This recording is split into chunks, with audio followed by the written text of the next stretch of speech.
इस वीडियो में हम लोग जानने वाले हैं कि कोशिका किसे कहते हैं, कोशिका शब्द की उत्पत्ति कैसे हुई और कोशिका की खोज किसने की। तो चलिए अब हम एक एक करके इन सभी को समझते हैं। तो देखिए, कोशिका जिसे इंग्लिश में कहा जाता है सेल। कोशिका जो है ना, यह सेल का हिंदी रूपांतरण है। सेल इंग्लिश इसका शब्द है और कोशिका इसका हिंदी शब्द है।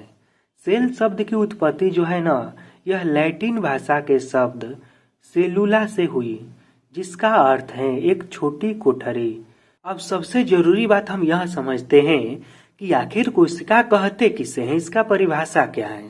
तो देखिए, जीवधारियों के शरीर की सबसे छोटी संरचनात्मक एवं क्रियात्मक इकाई को कोशिका कहते हैं। कोशिका किसे कहते हैं?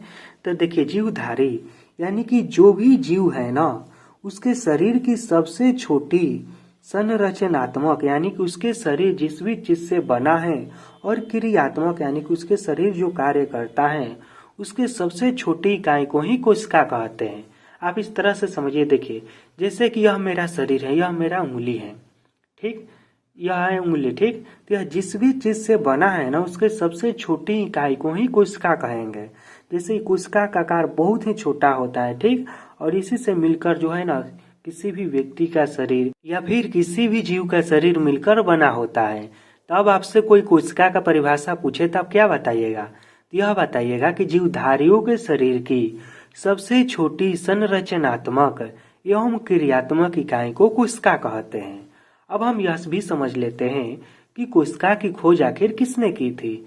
तो देखिए, कोशिका की खोज 1665 ईस्वी में रॉबर्ट हुक नामक वैज्ञानिक ने किया था। कोशिका की खोज किसने किया था या फिर किसने की थी? तो रॉबर्ट हुक ने की थी, ठीक। कोशिका कहते किसे हैं? तो जीवधारियों के शरीर की सबसे छोटी संरचनात्मक एवं क्रियात्मक इकाई को कोशिका कहते हैं। कोशिका किस भाषा का शब्द है? तो कोशिका जो है, यह लैटिन भाषा का शब्द है। कोशिका को इंग्लिश में क्या कहते हैं? तो कोशिका को इंग्लिश में कहते हैं सेल।